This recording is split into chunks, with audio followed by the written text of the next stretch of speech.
Fala, alunos do FredaCast, o podcast do curso Fredação. Hoje a gente vai falar um pouco sobre as questões inclusivas no cenário brasileiro. Eu estou aqui com um amigo meu, o professor Felipe Forran. Ele trabalha hoje no Colégio Pedro II, no Rio de Janeiro. Felipe, você trabalhou no PH, né, no Rio, e depois foi para o Pedro II. Eu passei primeiro como substituto, né, num processo seletivo, e no ano seguinte teve um concurso e eu entrei como efetivo. E estou lá até hoje, tem 7 anos já. E você é professor de? Português, literatura e redação, né, o trio. É um O cara trio das completo, letras. né? Não tem como saber um e não saber os outros dois, né? Professor de redação, professor de literatura brasileira, professor de português, um riquíssimo vocabulário, riquíssimo repertório, né? E a gente vai falar um pouco sobre algumas questões que envolvem a forma como a sociedade enxerga as pessoas que têm algum tipo de condição, né? Principalmente nos dias de hoje. Felipe, você tem um filho autista, não é? Exato. Quantos anos que ele tem hoje? O Arthur, né, meu filho se chama Arthur, ele está hoje com 6 anos. Completou 6 anos no final de 2020. É o seu primeiro filho? É o seu único filho? Meu único filho, exato. Entendi. E você agora, né, com essa experiência da paternidade, principalmente nesse âmbito de uma sociedade segregacionista, vamos dizer assim, né? Eu queria te fazer algumas perguntas para que a gente possa entender. Em prova de redação, é muito comum que alunos escrevam expressões preconceituosas, principalmente quando falam de uma realidade de inclusão. Eu sei que não é por querer, mas são expressões que ou que caíram em desuso, ou que tiveram uma etimologia ou uma origem semântica meio depreciativa, né? Você, como pessoa que é pai de um filho autista, você já viu essas expressões no cotidiano?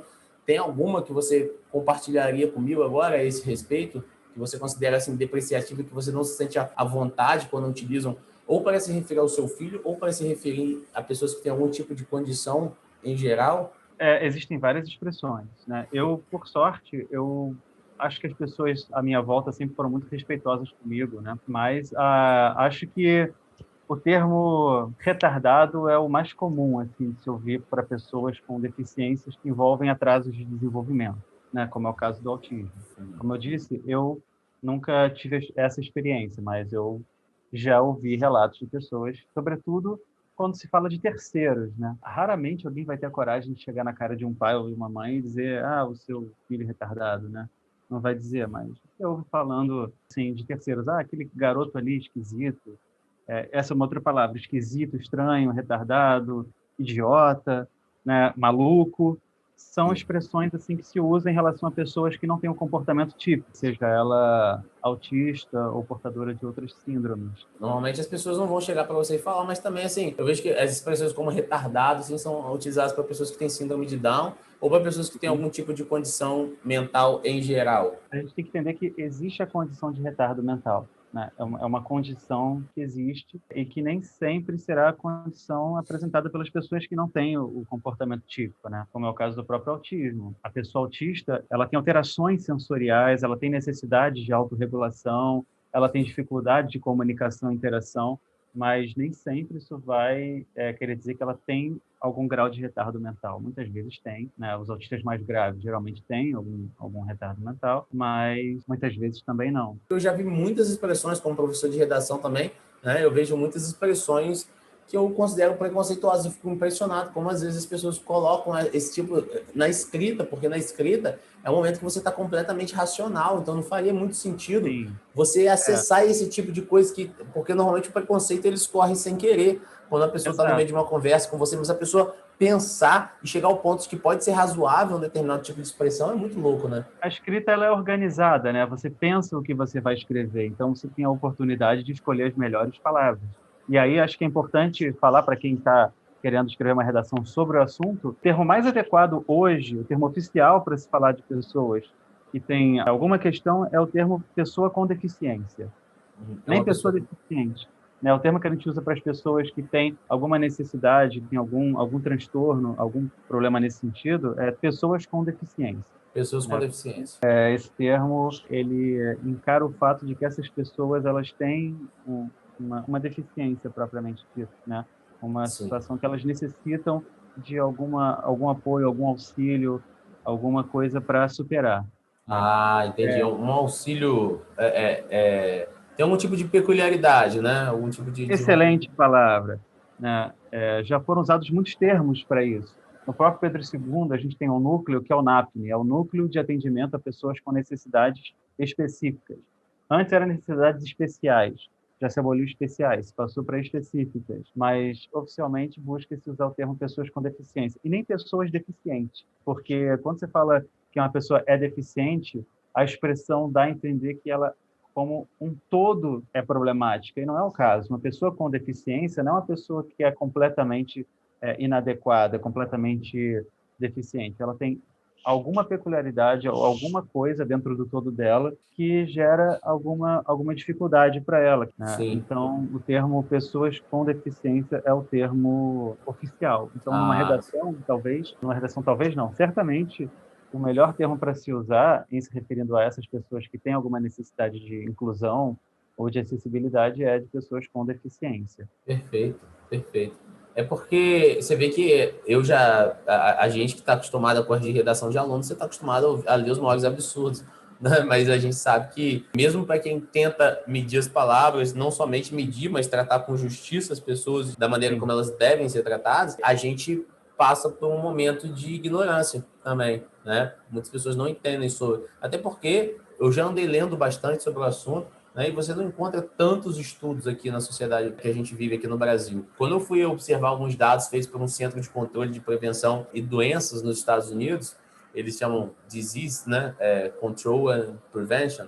Existe um caso de autismo para cada 110 pessoas. O que se estima, então, é que existam mais ou menos 2 milhões de autistas no Brasil hoje. Tem 208 milhões de habitantes, segundo o Eu, IBGE. O número é eu tão acho grande que assim? esse Ou você acha que esse dado está um pouco para cima ou está um pouco para baixo? Eu acho que esse dado está obsoleto. As últimas pesquisas, se eu não me engano, dizem que tem uma para cada 51 crianças com algum grau de Então é o autismo. dobro. Você estima que tem uns 4 milhões assim, de pessoas com algum tipo de espectro, né? A palavra espectro, essa expressão ela é ok? Né? Ela Existe é espectro. perfeita, na verdade. Não existe o autismo, existe o espectro autista. O que isso quer dizer? Quer dizer que você não tem um quadro clínico de autismo em que todas as pessoas que têm um autismo se encaixam. Na verdade, a gente costuma dizer que não existe autismo, existem autismos, porque os quadros são muitíssimos diferentes, né? Inclusive, dentro do autismo, você tem transtornos que são nomeados separadamente. Você tem os savantes, por exemplo, você tem Asperger, né? os Asperger, né? Então, você tem autismos, você tem, inclusive, níveis de gravidade dentro do autismo. Você tem o autista leve, o autista moderado, o autista grave. É um espectro, porque não existe uma regra de comportamento, de sintomas geral do autismo. Cada pessoa autista, ela é diferente de outra pessoa autista. Não existe um autista igual ao outro. Muitos exemplos que a gente vê muitas vezes no cinema ou na TV de autismo, eles representam muitas vezes Um um tipo estereótipo. de artista, um estereótipo. Um estereótipo pejorativo ou um estereótipo simplesmente? Existem diferentes tipos, né?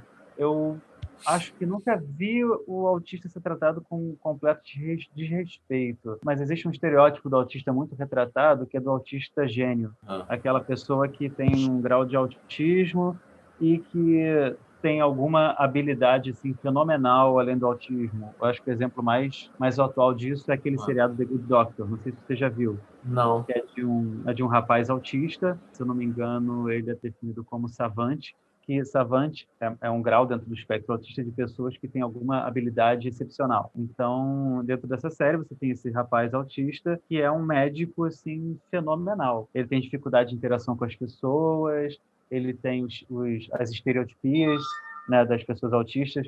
Para quem não sabe, estereotipia são alguns movimentos que os autistas fazem, como, por exemplo, balançar os braços, ou apertar as mãos, ou pular e se balançar, né? É um movimento de autorregulação dos autistas. Então, esse personagem da série The Good Doctor, ele tem essas estereotipias, ele tem uma dificuldade de interação com as pessoas, tem a dificuldade dos autistas de entender as coisas fora do sentido literal delas, mas é um médico excepcional. Essa é uma situação que eu vivi. Isso cria nas pessoas a ilusão de que todo autista é um gênio em potencial. Interessante, eu não sabia. E Então, isso todos pensam que o autista vai desenvolver uma habilidade é, gigantesca. isso é uma coisa que eu já vi. As pessoas virem para mim e falar: "Ah, e teu filho é bom em quê? Qual é a habilidade dele?" Eu diria assim: "Cara, essa, não sei. Até o momento, ele é uma pessoa comum com autismo.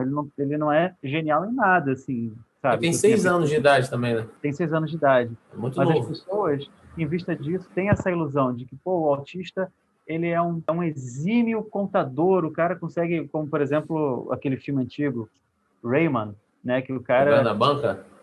Não, o nome do filme é Rayman, né?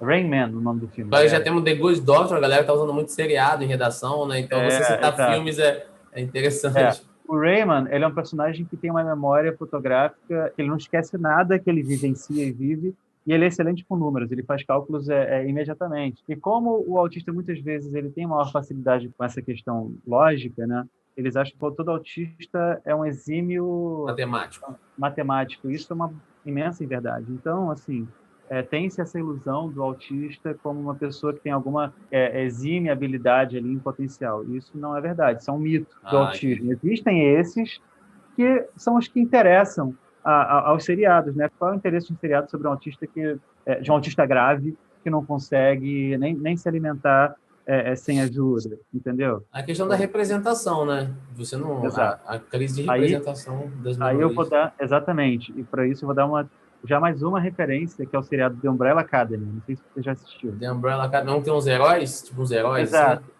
É uma academia de heróis que são criados como irmãos, mas são todos disfuncionais ali, ninguém se entende, ninguém se gosta direito e tal. Ah, acho que eu já vi na Netflix, sim. Na segunda temporada desse seriado tem uma representação perfeita, perfeita de um autista não verbal. Ah, É a legal. melhor representação que eu já vi de um autista na TV, porque é realista, sabe? Mostra ele tendo uma crise, mostra a dificuldade de se lidar com uma criança não verbal, que é o meu caso, aliás, o meu Seu filho é filho, não ele é verbal. autista não verbal.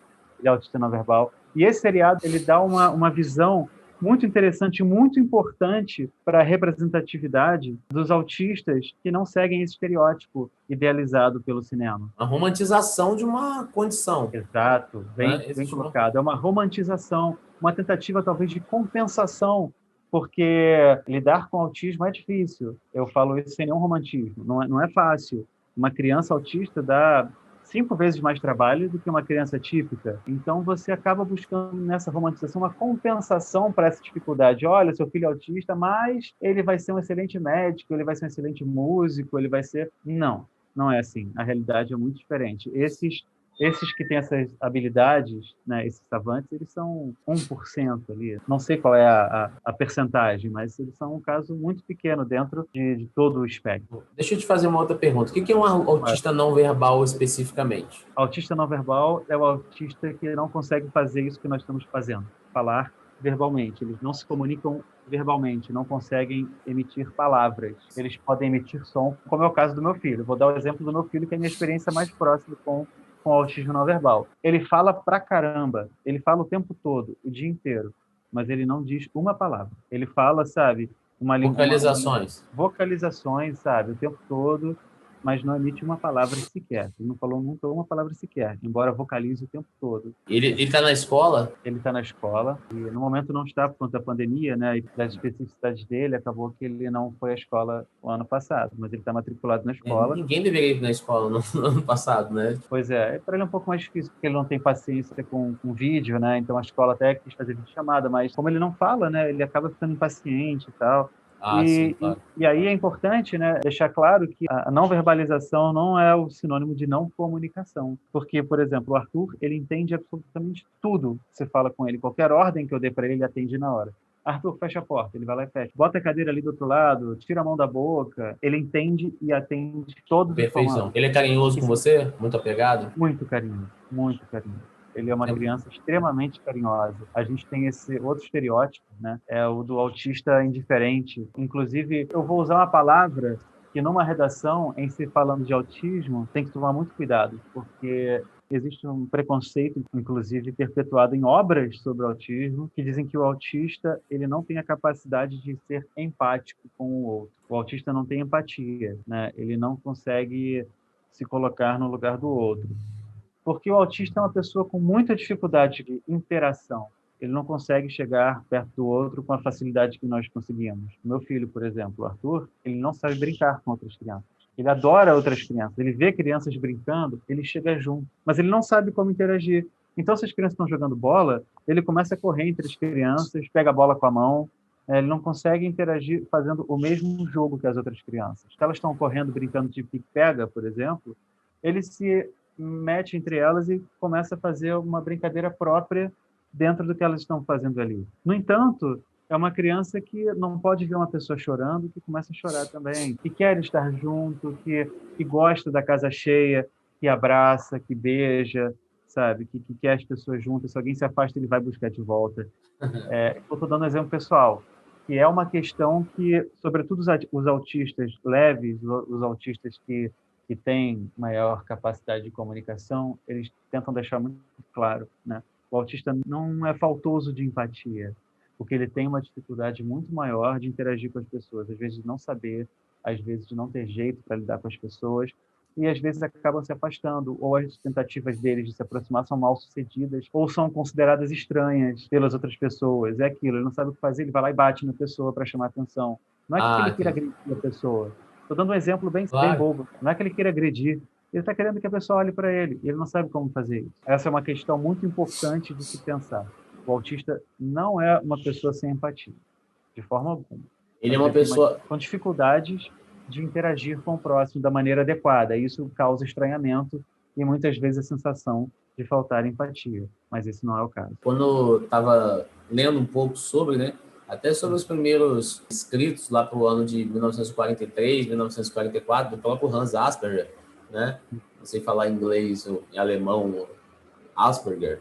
Ele diz que chama de estudos relacionados à psicopatia infantil, né? Só que essa palavra ela adquire uma conotação nos dias atuais que ela é muito ampla, Muito né? Porque hoje pesado. é muito ampla, acho que mais restrita, desculpa, acho que eu errei. É muito pesada e restrita. Pois você fala em psicopata, você já pensa logo num criminoso. Eu acho que eu entendo que na época eles ainda não tinham a noção dos espectros e da amplitude, e tanto que hoje em dia está Sim, completamente separado desse contexto, né? sim. Os estudos sobre o autismo eles evoluíram muito nos últimos anos, né? Muitas pessoas supõem que hoje a quantidade enorme de pessoas que se encontram dentro do espectro autista não se deve que hoje haja mais pessoas autistas, mas que hoje se ampliou o conhecimento, né? E se ampliou o quadro de modo que hoje se reconheça como autistas pessoas e comportamentos que antes não eram considerados como pessoas esquisitas, né? Sim. Porque alguns graus muito leves de autismo muitas vezes podem passar indetectados se as pessoas passarem uma vida inteira sem compreender que elas se encontram dentro do espectro. E alguns comportamentos delas que são considerados estranhos pelos outros, né, se devem ao espectro. Então é isso, Kim. Acho que o estudo sobre o espectro autista, ele evoluiu muito, inclusive no sentido de se buscar a inclusão dessas pessoas na sociedade, algo que antes não existia, né? Não havia até alguns anos atrás, eu não vou dar números precisos porque eu não tenho esses números, né?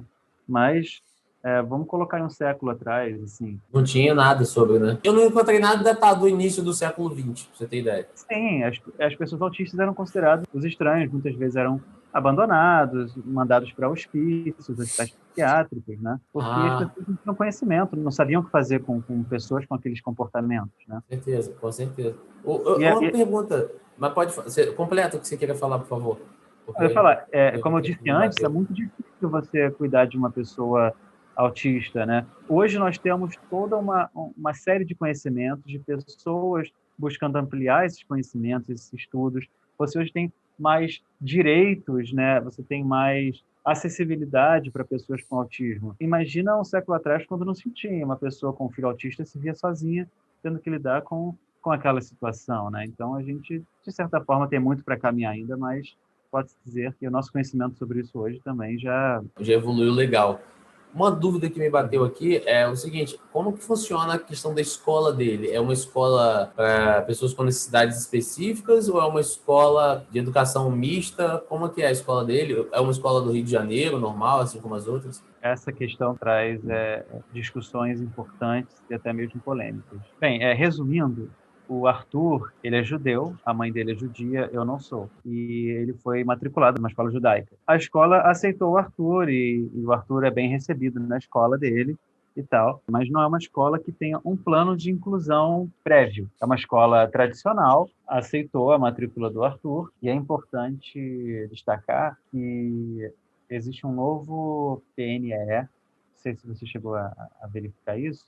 Não. PNA é o Projeto Nacional de Educação Especial. Foi lançado um novo projeto de educação, um novo PNE, agora em 2020, porque, por lei, toda escola era obrigada a aceitar pessoas com deficiência.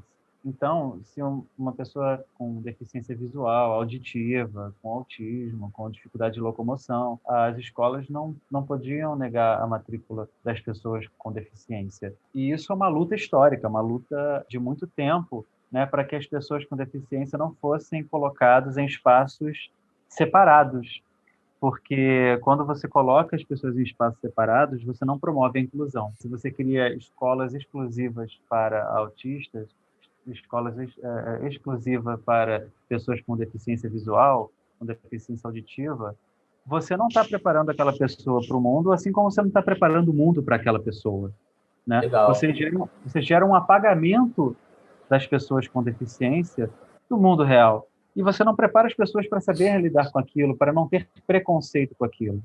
Imagina, eu estudei numa escola, no Pedro II, né? Eu sou aluno do Pedro II também, e eu não tive um colega cego ou autista durante meu percurso no colégio, né? Isso faz com que você tenha muita dificuldade de ter empatia com essa pessoa. Talvez por essa e outros Exatamente. o rico não tem empatia com o Você, pobre. você apaga a existência daquela pessoa da realidade próxima do indivíduo, porque uma pessoa que nunca lidou com autismo a vida inteira, vê um autista na frente dele, ela vai estranhar, ela não vai entender. E não vai ter empatia, vai pensar, ótimo, isso não é problema meu. Ah, entendi.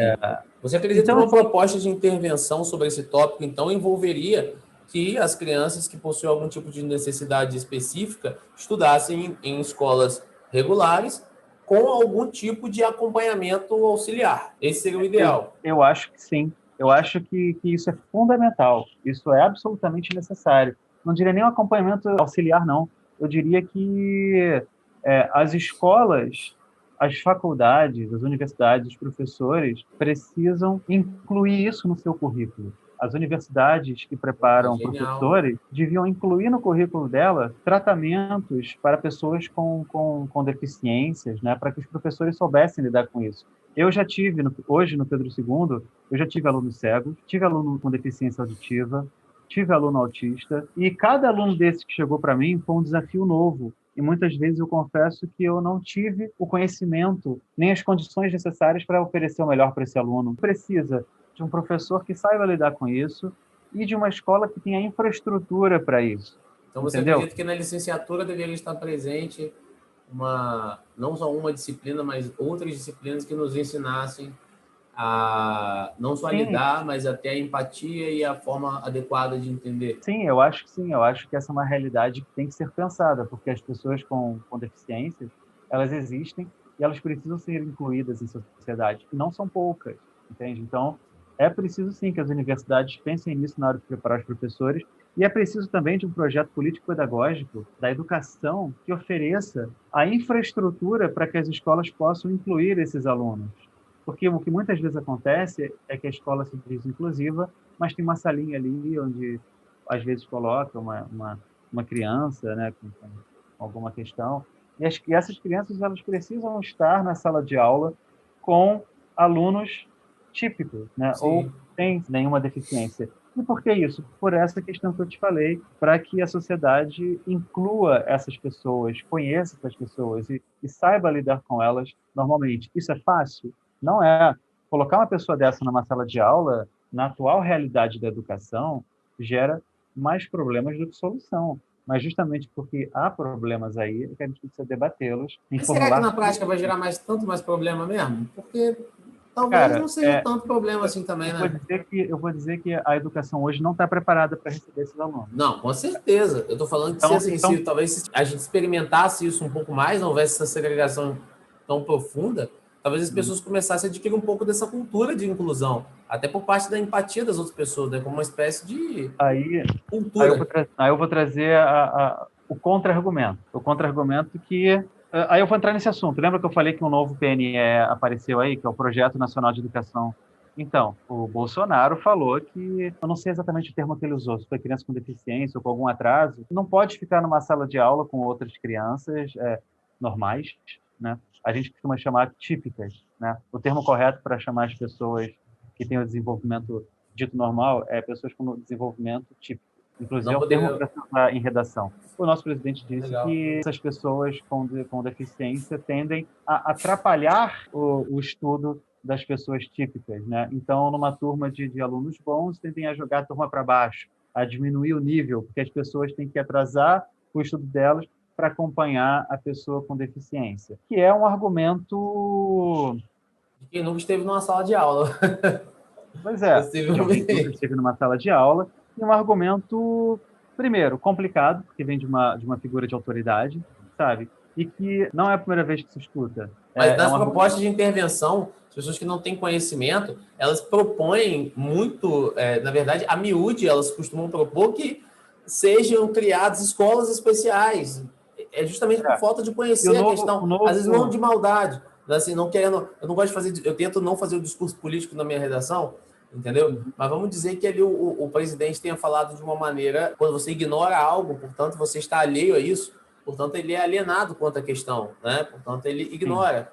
Não estou dizendo que ele é um ignorante, né? Para as pessoas que estejam ouvindo. Mas isso é extremamente inadequado, é uma forma preconceituosa de se referir. Até pelo pressuposto de que existe um desempenho impecável dentro de uma turma. Existem diversos fatores, existem alunos bagunceiros que Claro. podem atrasar a turma, vamos falar atrasar a turma, né? Como Uhum. se fosse uma régua que você pode medir perfeitamente, mas pode atrapalhar o aprendizado da turma muito mais do que um aluno que tem alguma necessidade.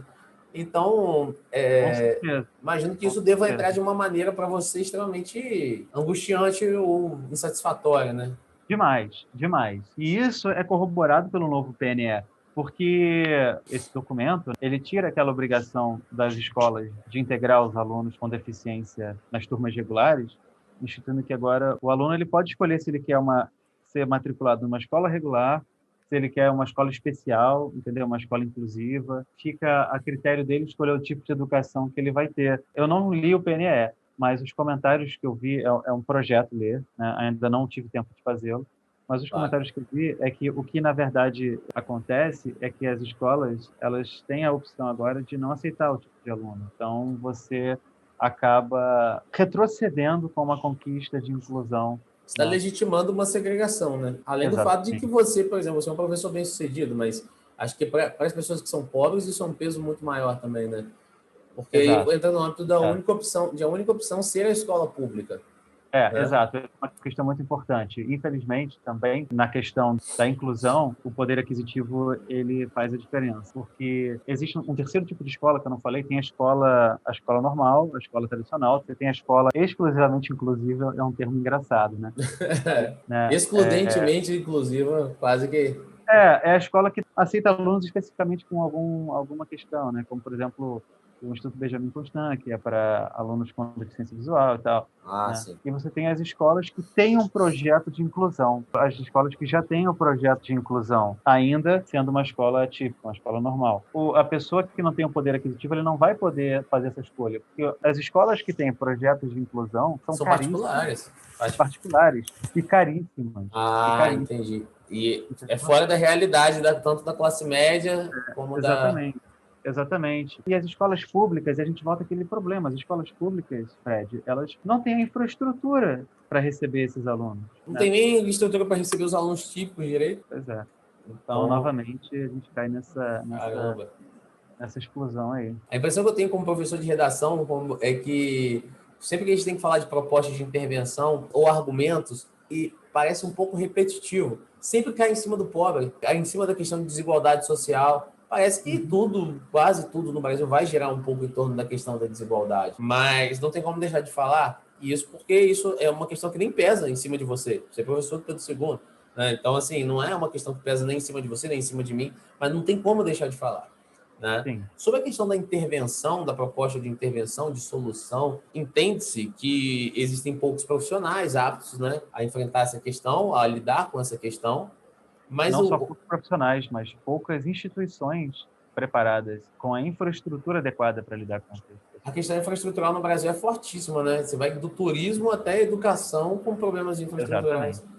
Mas, ao mesmo tempo, existem algumas questões que li a respeito, não sei se está 100% correto, que auxiliam na educação de uma pessoa no espectro do autismo, como, por exemplo, o TC, né, que é terapia cognitiva comportamental, O Arthur, ele faz, você tem visto sobre, você tem algum conhecimento sobre isso, sobre a eficácia da terapia comportamental? Como que funciona isso Sim, para você? sim. E novamente é o privilégio do rico, vamos chamar assim, né? Quando o Arthur, a neurologista dele, porque quem dá o diagnóstico é o neuro, né? A neurologista do Arthur recomendou que ele fizesse fonoaudiologia, que ele fizesse terapia ocupacional e terapia comportamental. Então, daí você já vê 3 gastos que se vai ter com ele. Para quem não sabe, o que são essas terapias, né? Fono é o que lida com a fala, né? Com a parte, com a voz, com a parte Quem tem língua presa, por exemplo. exatamente, né? Com a Já me parte mandaram fazer, porque eu não sei se você já percebeu, mas a minha língua é meio presa. Aí o médico uma vez falou, você pode fazer fonoaudiólogo e tal. Eu falei, Eu mas fiz, tá... eu fiz também porque quando era criança a fono disse que eu tinha deglutição atípica, uma deglutição errada. Mas enfim, Aí. né? A terapia ocupacional é a que lida com a coordenação motora fina, né? É a criança conseguir jogar uma bola numa cesta, é conseguir pegar o lápis da maneira adequada, conseguir levar o canudo da boca e fazer a sucção corretamente, né? E a terapia comportamental é de comportamento, né? Como a criança se comporta na hora de fazer as atividades e tudo mais. Enfim, mas não confio muito nisso, não. Né? Se quiser estudar Não, mais sobre mas eu sou leigo, eu terapia, sou um reles professor de redação. o conhecimento que eu tenho sobre essas terapias também é muito pequeno, assim. Eu só acompanho e observo. E uma coisa que fez muito, muito bem ao Arthur, né, que fez muito, muito bem a ele, isso eu busquei por fora, foi educação física. Para quem é do Rio de Janeiro e conhece, inclusive, eu faço essa propaganda, se você me permitir, porque Pode é falar à um vontade. serviço excelente oferecido para pessoas com autismo, síndrome ou questões de transtornos de desenvolvimento, né? Tem uma academia ali na Barra da Tijuca, na Bodytech ali da Barra da Tijuca, que oferece uma aula de educação física voltada para essas pessoas com deficiência, né? Que é excelente, assim. Eu levei o Arthur para fazer as aulas lá. Primeiro que ele adora, é uma atividade lúdica para ele, né? E os avanços motores que a educação física trouxe para ele são absolutamente perceptíveis. O Arthur, por exemplo, não pulava, ele não tinha conhecimento, não sabia pular. E depois de alguns meses nas aulas de educação física, ele começou a pular. Então, é mais uma atividade. Aí, novamente, voltamos à questão do poder econômico, né? Todos esses Bodytech, né? Para quem não serviços, sabe, é aí talvez a rede mais cara de academia do Rio de Janeiro. Eu acredito que seja mais cara, né? todos esses serviços Excelente, têm viu? um custo, têm um custo, e não são pequenos. Então, assim, não sei como fica a questão dos benefícios, se o governo oferece algum benefício para pessoas que têm baixa renda para correr atrás desses tipos de terapia. É algo, inclusive, a se pesquisar, é algo, inclusive, a se conhecer. Mas e Mas o TC? O TC e a terapia ocupacional ele chegou a fazer ou não faz? ele Como é que faz, ele faz? E faz, você acha o que faz. delas? Acho que elas são excelentes, Acha? acho que são fundamentais. Você vê Acho um... que, havendo condição, Ah, sim, claro. havendo condição, devem ser feitas. Acho que elas não têm nenhuma contraindicação para fazer. Não, Fora mas você mencionou, antes de falar da educação física, você fono, falou... Fono? Ah, é fono, fono, terapia TC e TO. ocupacional, TC e Fono, TO. TC e TO. TC é comportamental e TO é a ocupacional. Deixa eu te fazer algumas perguntas também que são um pouco ignorantes, mas Por eu acho favor, que faça. agora é mais um pouco a fundo, a título de curiosidade também. Quando o autista ele é não verbal, assim, existe alguma possibilidade de conversão para que ele comece a falar algumas palavras, a concatenar algumas palavras com o passar do tempo? Ou essa perspectiva é irreal? Como que é? Essa perspectiva existe, assim, mas vamos colocar assim. A Uhum. questão é a seguinte: não tem como dar a certeza se uma pessoa não verbal vai chegar a falar um dia ou não, porque tem autistas que chegam à fase adulta e nunca chegam a desenvolver a linguagem verbal. Eu li uma vez que não se trata de uma questão da vontade da pessoa falar, é realmente uma questão neurológica relacionada ao autismo, né? Então, não depende da vontade da pessoa de falar ou não. Mas algumas crianças chegam a demorar mais tempo para adquirir a verbalização. E eu me refiro a crianças autistas, né? Você tem crianças Claro. autistas que falam cedo, outras aos 3, 4, 5, 6, 7, 8 anos. Geralmente, essas que começam mais tarde, elas vão ter a fala delas comprometida. Elas não vão falar com a naturalidade que uma criança que desenvolve a fala no período correto vai ter. Então, muitas vezes essas sequelas, vamos chamar assim, perduram por toda a vida. Entendi. Por outro lado, também existem dentro do autismo, mesmo as crianças verbais, elas muitas vezes apresentam um sintoma chamado ecolalia, que é elas não conseguem falar as coisas elaborando as falas. Elas repetem o que ouvem, às vezes ouvem uma fala na televisão, por exemplo, e ficam repetindo aquela fala ad eternum, né? Então as pessoas não entendem, por que ela está repetindo isso? É a ecolalia, ela fica repetindo aquela fala inúmeras vezes. Então, dentro do autismo, tem diversos transtornos da fala. A não verbalização é apenas uma delas, a outra é a ecolalia, né? E por aí vai. Então, assim, não se tem como você prever se uma criança não verbal vai chegar a se tornar verbal ou se isso vai deixar alguma sequela caso ela venha se desenvolver ou não. Isso não é uma certeza que tem. Eu mesmo hoje, eu lido com o fato de que o Arthur é não verbal. E, assim, não me fio na possibilidade dele vir a se tornar verbal. Eu tento encontrar caminhos e mecanismos para superar a não verbalização dele.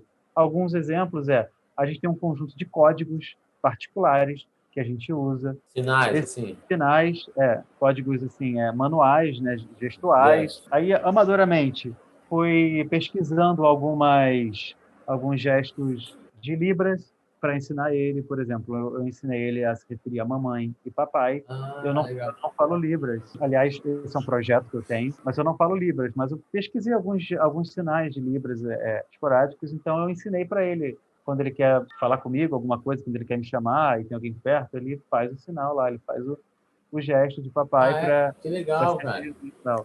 Que Então, legal. assim, eu penso que talvez seja um caminho. Não sei também a viabilidade, porque ele tem questões motoras. Não sei também se ele vai ter a habilidade de usar a Libras com precisão, mas é uma tentativa. Então, assim, eu acho que a gente tem que lidar com a realidade de que tem uma pessoa não verbal à nossa frente que pode vir a ser não verbal para o resto da vida. E não adianta Legal. ficar com falsas esperanças, com esperanças voláteis de que ela pode adquirir Você ia uma verbal. romantizar o próprio desenvolvimento do seu filho, né? Assim como a mídia, a Exato. grande mídia faz com um pouco, né? Exatamente. Então, eu lido com esse fato hoje e tento superá-lo dentro do que eu tenho hoje. Se ele vier a falar no futuro verbalmente, é lucro. Pô, é uma maneira muito realista, porém não é um realismo que se conecta a uma perspectiva pessimista, né? Então isso é Não, muito não legal. é. É claro que, como eu falei, existem autismos e autismos, né? Eu, com meu filho, consigo esse mecanismo. Tem autistas de níveis mais graves que realmente vão ter dificuldades de comunicação muito mais graves do que a do Arthur. Eu estou tratando de uma criança que é um autista moderado para leve, né? O Arthur ele é moderado para leve. O moderado é um grau acima do leve, né? E o Arthur se encontra no moderado justamente pela não verbalização dele, mas todo o resto Ah, dele é um comportamento leve. E eu sei que existem casos muito mais severos e graves para o Arthur. Então, é importante salientar que essa é uma solução que eu tenho para o Arthur, mas que para outras pessoas autistas certamente não vão funcionar, não vão ser é algo que as pessoas são muito amplas e existem muitas especificidades, né? E muito interessante tudo que você falou, é uma perspectiva muito... Eu fiquei completamente, assim, compenetrado, porque é uma coisa que as pessoas não estão acostumadas, ninguém entende nada Não, sobre autismo. Eu já conversei muito com alunos e com professores, as pessoas entendem muito pouco, então a experiência prática, é ela é verdade. muito rica. Você enxerga alguma perspectiva de um dia que chegue que o Arthur ele consiga ficar mais independente de você, porque um dia a gente estava conversando, você falou que ele precisava muito da sua atenção e tal. Algum momento que ele pode se desvencilhar um pouco dessa relação de ter alguém com ele o tempo inteiro, ou como você enxerga isso? Porque para mim é essencial para a gente entender um pouco sobre. Você tocou agora na questão que eu acho que é a preocupação de todo pai de criança com deficiência. E quando eu não estiver mais Né? aqui? E se eu não estiver mais aqui, né? Tá. Eu acho que esse é o medo de todo pai, mas é um medo quintuplicado dos pais de crianças com deficiência, que é a questão da independência. A gente quer criar um filho que seja independente, porque a lei natural das coisas é que os pais partam antes dos filhos. Então, um dia os filhos estarão sozinhos, potencialmente sozinhos no mundo. Eu não tenho outros filhos, não tenho planos de ter, então pode ser que chegue um dia que o Arthur só tenha a ele mesmo. E aí, o que vai ser dele? E a única resposta que eu tenho para te dar, Fred, cara, não sei. Eu não sei como vai ser isso, porque é muito cedo ainda para eu ter uma noção de qual grau de dependência o Arthur vai ter no futuro. Hoje ele ainda é muito dependente, mas ele vem melhorando e vem crescendo. E aí, eu acho que talvez esse ponto pode ser interessante para uma redação no seguinte sentido. Lá atrás, quando eu falei que as pessoas com deficiência são uma realidade no mundo em que a gente vive e elas precisam ser incluídas, precisa que haja o espaço delas nesse mundo, né, e que esse espaço seja coletivo, seja integrado, é preciso que se pense também o futuro dessas pessoas, né? E aí eu acho que a gente cai naquele velho clichê, né, da conclusão de falar que o governo tem que investir, o governo tem que fazer alguma O coisa. governo é sempre o Mas Ministério da Educação. é preciso se pensar uma política pública que haja em favor dessas pessoas que no futuro não terão independência, sabe? Porque isso não depende exclusivamente das pessoas que têm os filhos com deficiência. Porque, pô, seria maravilhoso se eu pudesse garantir o futuro do meu filho, mas Você não pode nem garantir que você vai morrer e ele vai estar amparado, né? exato, entendeu? Então, assim, o que vai ser do meu filho quando eu morrer? Vai ficar na sarjeta? Vai virar um desses moradores de rua que as pessoas acham que são malucos morando na rua? Não sei, entendeu? Então, assim, qual é a política pública que a gente tem hoje de amparo para essas pessoas, seja autistas, pessoas com paralisia cerebral, que têm dificuldade de locomoção, ou paralisia cerebral grave, que têm necessidades graves, precisam muito de auxílio, né? Pessoas com síndrome de Down, entre outras síndromes, transtornos e doenças que tornam as pessoas dependentes dos demais. E há de política pública para proteger o futuro dessas pessoas, né? A terceira idade dessas pessoas. Eu acho que esse é a grande questão de intervenção, pelo menos nessa questão, né, de dignidade e amparo e sobrevivência dessas pessoas que a gente tem que pensar. Eu não sei, sabe, Vitor, o que vai ser o futuro do Arthur, mas o que eu posso te... Você acredita em políticas públicas como uma saída para isso, talvez? Eu acredito, só que eu acho que existe um abismo imenso entre o que nós temos hoje e políticas públicas de amparo que sejam eficientes. Então, assim, eu acho que é momento de agir e para as pessoas que abraçam a causa, né, intervirem para que no futuro essas políticas públicas possam se tornar uma realidade. Caraca, Felipe, muito interessante a sua perspectiva. E essa última análise realmente me fez conectar com a realidade a ponto de você se ver na frente de um abismo desesperado pela pessoa por não É. saber qual é a solução para isso. Porque a proposta de intervenção, muitas vezes, ela é uma grande bostejação ou uma grande suposição de algo que poderia resolver aquele problema. E para isso, realmente, ainda não há uma solução, não há uma busca por solução, porque a sociedade sequer toca nesse assunto. Eu acho que esse é o grande detalhe, né? Pelo menos eu sempre falo para os meus alunos, né? Quando você tem um tema de redação, a questão não é sair falando qualquer coisa sobre o tema, é entender que se esse tema está em questão, há um problema em torno dele. Sim. Então, quando a gente fala de inclusão, não vá falando sobre a importância de inclusão, né? Quando a gente fala não, inclusão a palavra que você trouxe para a nossa discussão, Sim, não foi? sim. Quando você fala Questões de relacionadas à inclusão, inclusão. a gente está falando que a gente tem um problema da não inclusão, né? Se a gente está debatendo a necessidade de inclusão, é porque não há inclusão, ou pelo menos a inclusão não é o adequado, não é o suficiente, Claro. né? Ou porque ou pode haver em excesso, né? Como o meu caso de racismo, quando vira tema de redação. Né? Ou algo Sim, que há sim. em excesso, ou algo que realmente não existe na sociedade. Eu sempre comento também que normalmente a redação é alguma coisa ruim. Só que já caiu na Sim. UERJ uma vez a felicidade no século XXI.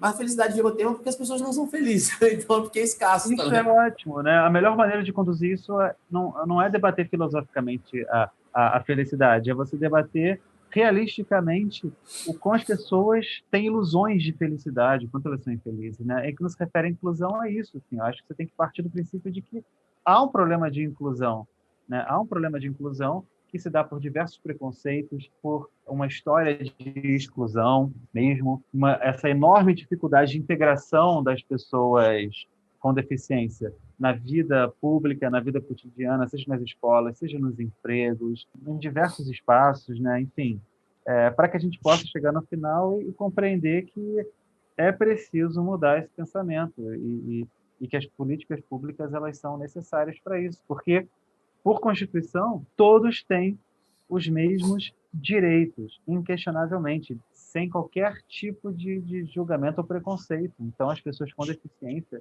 têm esses direitos também.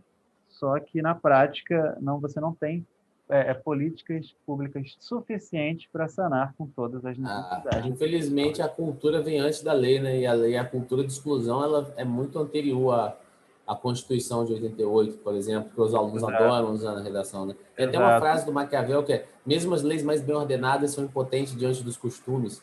Então não adianta a lei ser rígida, a gente tem que mudar o costume, né? A Exato. cultura. Isso está entranhado. Quer ver? Quantas vezes você já foi chamado de autista, assim, na brincadeira, porque você estava distraído com alguma coisa, né? Alguém falou, Com pô, cara, certeza. tá autistando aí? Tá Pô, autistando. né? Volta. Caraca, é verdade. Isso é capacitismo, né? Que é o nome do preconceito que tem contra pessoas com deficiência. É o Caraca. capacitismo contra o autista, porque você está usando o termo autista como ofensa, como xingamento, É né? mesmo, Como cara. demérito. Você tá Então, esse é um cuidado que autistando. tem que ter. Ou você é retardado, muito comum no nosso É, cotidiano, né? A gente tem que fazer uma revisão da nossa linguagem cotidianamente, né, cara? Porque tem tanta coisa que a gente usa, né? O exato, poder da linguística ali exato. na formação da cultura, Esse, na forma como a gente vê a sociedade é esse, avassalador. sim, eu parto sempre do princípio de que o que incomoda o próximo, eu evito fazer, sabe? Eu faço uma piada, o cara que está do meu lado não aprecia, se ofende com aquilo, eu deixo de fazer. Entendeu? Ah, mas era só brincadeira, não, cara, sabe? Se a pessoa se ofende com aquilo, eu entendo que não está mais no meu direito de fazer. E toda vez É que brincadeira assim, você vai enfiar a goela abaixo da pessoa, né? Claro que. Exato. E toda vez que que eu ouço esse tipo de brincadeira acontecer do meu lado, e eu já ouvi algumas vezes, coisa que eu não percebia antes do Arthur nascer, né? Antes do Arthur ser descoberto como autista. Eu várias vezes já ouvi essa brincadeira do meu lado e isso magoa bastante, sabe? Com amigos meus, eu sempre dou um toque, falo, cara, não faz isso não. Mas com estranhos na rua é sempre um estranhamento muito grande, né? É Então um baque, né? Você se sente menos parte da sociedade, talvez, né? Mas, exatamente, é exclusivo de certa forma, né? Gera uma mágoa em quem, em alguma medida, está envolvida nessa luta, nessa causa, né? você passa a conhecer um novo universo, né? Depois que você vive esse universo. As pessoas tinham que ter um pouco mais de facilidade, talvez, superando essa liquidez, esse individualismo cego, né? De se colocar no lugar do outro para a gente medir um pouco melhor as nossas palavras, né? Isso é muito importante, cara, porque toca na questão da empatia. A questão da empatia, ela é uma questão muito delicada, porque, assim, a gente gosta de acreditar que é empático, que tem respeito pelos outros, que a gente se coloca no lugar dos outros, mas a nossa tendência é a gente ser empático com aqueles com os quais a gente se identifica. Muitas vezes a gente se acha empático porque é muito fácil, é muito cômodo a gente se ter empatia com aqueles com os quais a gente se identifica, né? E os demais acabam ficando para a sarjeta. A gente faz isso sem perceber, né? Pô, é muito comum isso nos movimentos de minoria, com todo respeito aos movimentos das Exatamente. minorias. Eu acho que você não pode ser de uma causa da minoria e, ao mesmo tempo, ser preconceituoso com outra. Entendeu? Isso pode vir a acontecer.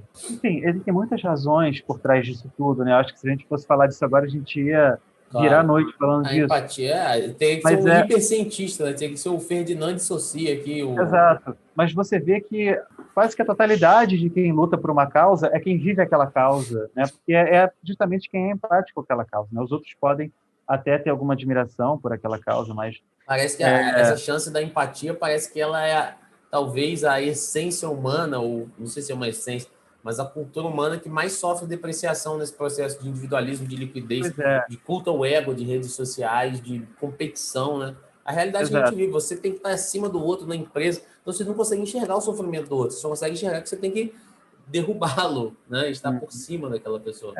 É isso. É o que acontece, por exemplo, quando um jovem de classe média é morto e todo mundo se compadece, coitadinho. Aí um jovem da periferia é morto e passa batido, assim. Quase ninguém fala, Se sabe? Não torna uma aparece estatística noticiário. diária da Por quê? questão.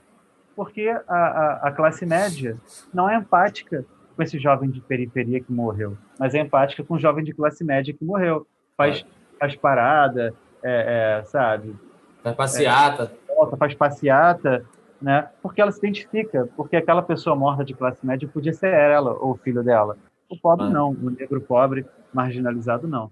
Enfim, ah, estou falando isso para claro. ressaltar que, afastando-se as pessoas com deficiência do nosso convívio, dificilmente a gente vai conseguir desenvolver uma empatia com elas. Né? Dificilmente a Com gente vai conseguir certeza. ter essa visão empática. E aí geram essas falas preconceituosas, distraídas que a gente tem.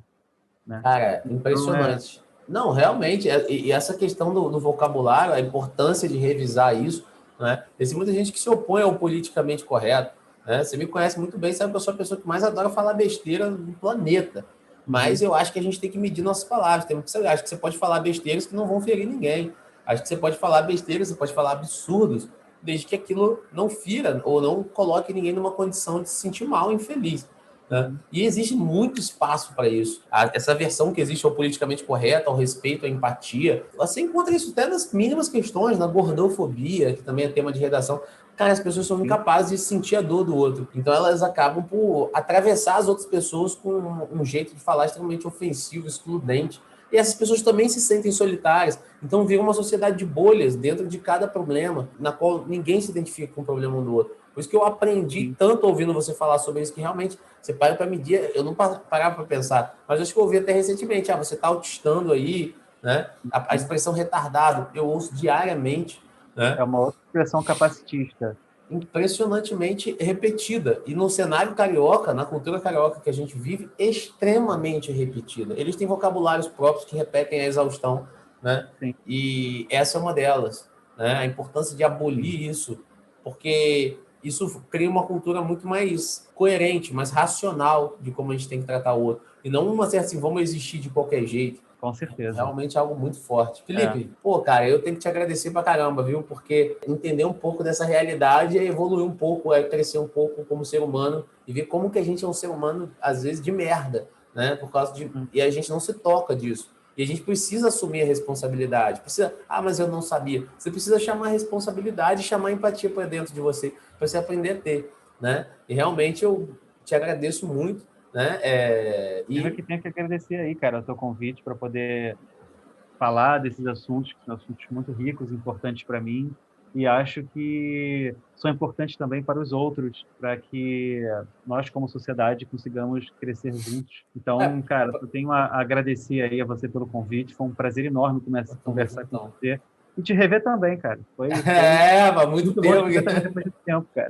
Depois desse tempo todo. É isso aí, galera do FredaCast. Obrigado, um beijo para vocês. Até a próxima e tchauzinho.